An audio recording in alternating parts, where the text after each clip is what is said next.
In the shadow of the Great Pyramids, skeletons have been unearthed that suggest an entire population was living well into their 80s and 90s, an absolute impossibility for the ancient world, right? We have been taught, that the Bronze Age was a brutal gauntlet of famine, disease, and back-breaking labor, a world where a life cut short at 40 was considered a ripe old age. Yet within the limestone vaults of the Giza Plateau, the bones tell a different story. These remains show us people who possess the bone density of youths and the joints of the healthy, living through decades that by all rights should have been marked by decline. This is the paradox of the eternal lifespan. If the life of an ancient Egyptian was defined by the relentless struggle against the shifting sands and the rising Nile, how on earth did they bypass the biological expiration date of their contemporaries? As we strip away the golden masks of the pharaohs and look toward the humble mud-brick homes of the workers, we find a truth that defies our modern understanding of nutrition. The secret was not hidden within the incantations of a tomb priest or the divine blessing of a god. No, it was forged in the heat of the hearth and the daily harvest of the riverbanks. We are about to descend into the kitchens of the Nile, where ingredients we today label as simple were in fact the architects of a biological longevity that modern science is only now beginning to comprehend. The answer to how they lived so long is not found in magic. It is found in the very essence of what they consumed. Prepared to look at the foundations of history, not through the eyes of kings, but through the lens of a diet that allowed a civilization to flourish for millennia, seemingly untouched by the slow, grinding decay of time itself. For generations, our history books have painted a grim portrait of the Old Kingdom. We are told of a life defined by back-breaking labor, a cycle of blistering sun, dust, and the relentless, crushing weight of famine. The narrative is simple. The common Egyptian was a creature of misery, destined to wither away before reaching middle age, their bones brittle from a life of servitude to the gods. But as the desert sands shift, they reveal a truth that defies these textbook conventions. When we examine the remains of those who raised the great monuments, we do not find a population ravaged by premature decay. We find something entirely different. Skeletal analyses of the tomb builders at Giza tell a story of resilience that contradicts every assumption of misery. These were not frail laborers on the brink of collapse. They were robust, well-nourished individuals whose physical health suggests a lifestyle far removed from the desperate struggle we have been led to imagine. If these people were not victims of the systemic starvation and grueling exhaustion we've been taught to expect, then how did they maintain such structural integrity in their health? The contrast between the myth of the suffering peasant and the archaeological reality is becoming impossible to ignore. We have been staring at the bones of a thriving society while blind to the fuel that sustained them. But if the image of the starving, short-lived laborer is a fabrication of history, what were they actually consuming to achieve such biological vitality? And more importantly, what specific elements of their daily nourishment were shielding them from the ravages of time that claimed other ancient peoples? The secret lies in a series of dietary choices that modern science is only now beginning to decode. But the true catalyst for this longevity may have been something far more unexpected than we ever dared to believe. To truly understand how the ancients achieved such vitality, we have to look far beyond the simple act of farming.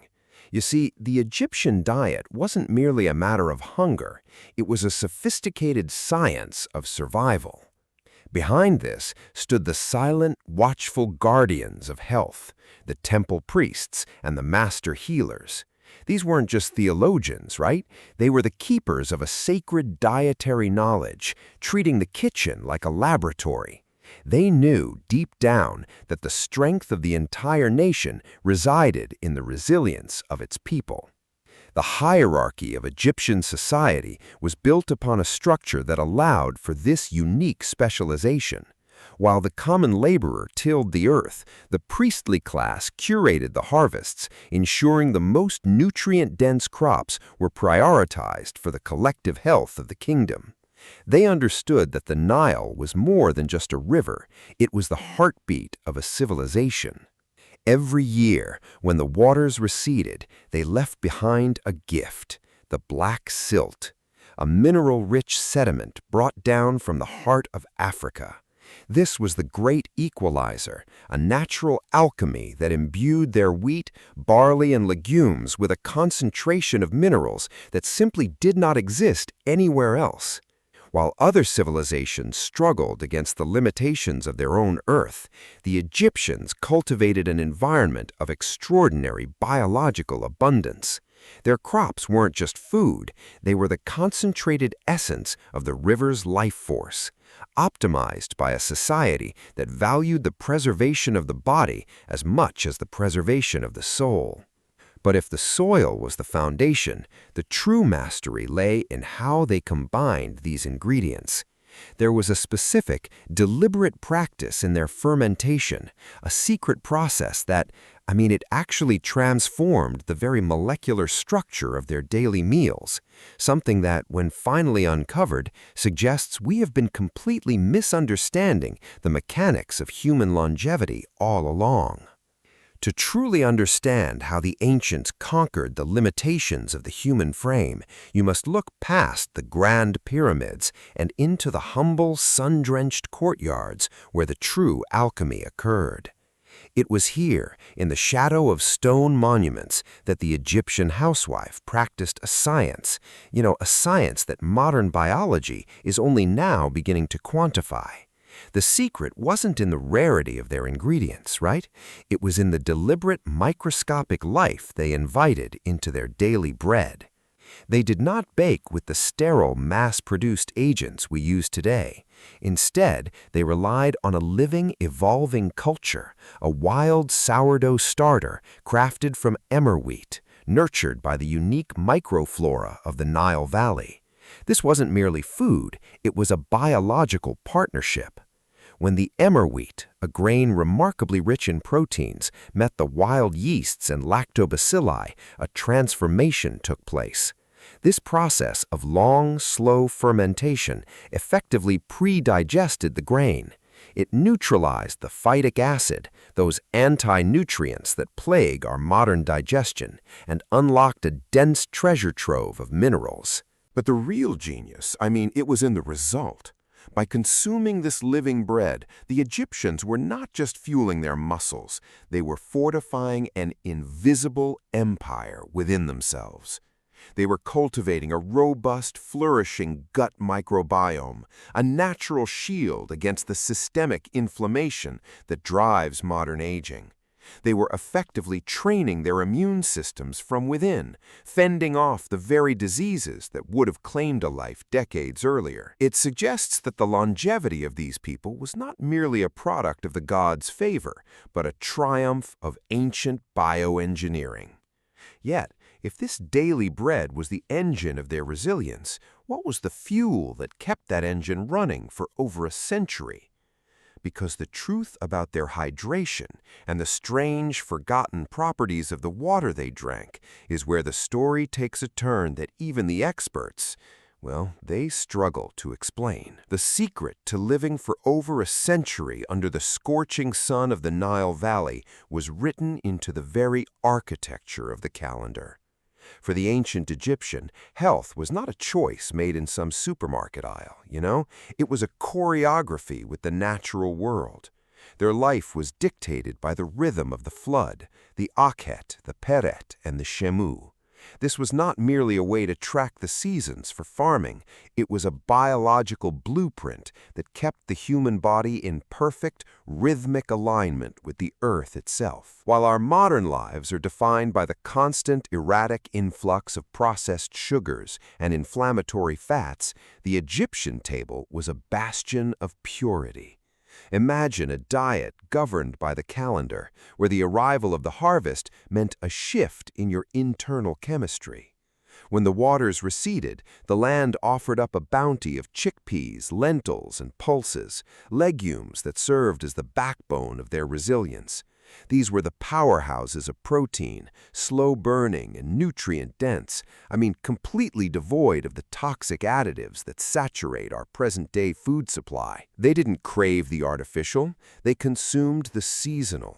In the spring, they feasted on fresh leafy greens pulled from the silt-rich soil, and as the heat intensified, their intake naturally transitioned to cooling, hydrating produce.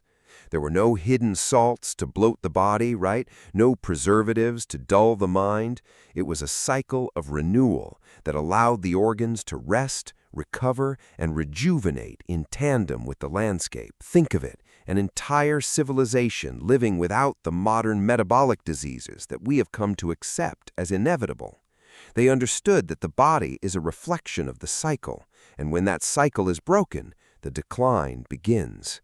But there is a glaring question that persists in the dust of these ancient, well-preserved tomb sites. If their diet was this perfectly curated, why did they go to such extreme lengths to hide certain ingredients from the common historical record? And why, buried deep within the hieroglyphs of a specific royal archive, is there a cryptic mention of a missing harvest that, when consumed, was said to grant powers that went beyond mere physical health? The transition from the vibrant, life-sustaining harvests of the Nile to the sterile, processed reality of our modern era, it was not an accident of history. It was a slow, deliberate disconnection from the very earth that once fueled the longevity of the pharaohs. As we moved from agrarian stewardship into the age of industrial efficiency, we traded the complex, nutrient-dense alchemy of ancient preservation for the cold convenience of mass-produced sustenance. We stopped asking what the land could provide for our vitality and started asking how we could force the land to yield more for less, regardless of the nutritional cost.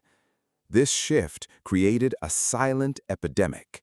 We look back at the skeletal remains of ancient Egyptians and find strong bones and remarkable physical resilience. Yet we look at our own generation and see an alarming rise in chronic, lifestyle-driven decay.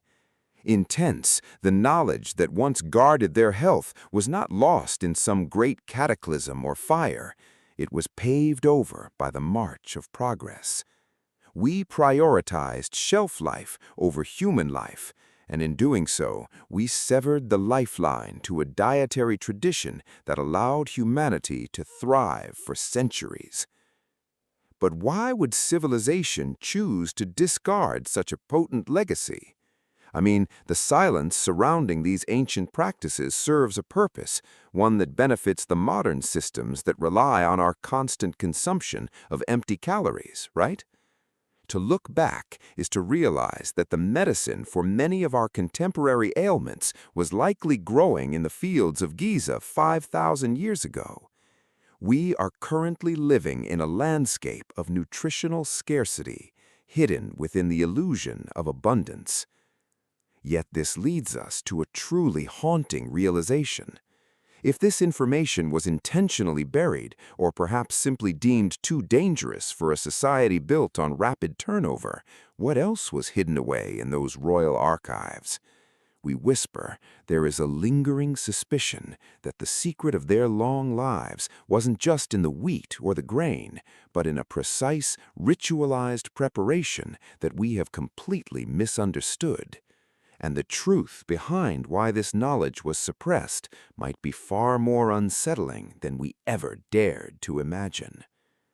The endurance of the ancient Egyptians was never merely a divine gift bestowed by Osiris. It was a masterful, intentional testament to a civilization that understood one fundamental truth: nutrition is the bedrock of eternity. While the world remembers them for their granite monoliths and the gold-drenched masks of their pharaohs, their greatest monument was not forged in stone, but in the resilience of their own bodies. They viewed the human vessel as an extension of the land itself, a living temple that required the sacred geometry of balance to survive the relentless, scorching desert sun. When we look back through the dust of millennia, we are forced to confront a reality that challenges our modern obsession with quick fixes and synthetic supplements. You know? The Egyptians thrived because they lived in harmony with the rhythm of the Nile, treating their diet as a ritual, a profound connection between the earth and the soul. They understood that longevity wasn't a pursuit of the future, but a preservation of the present.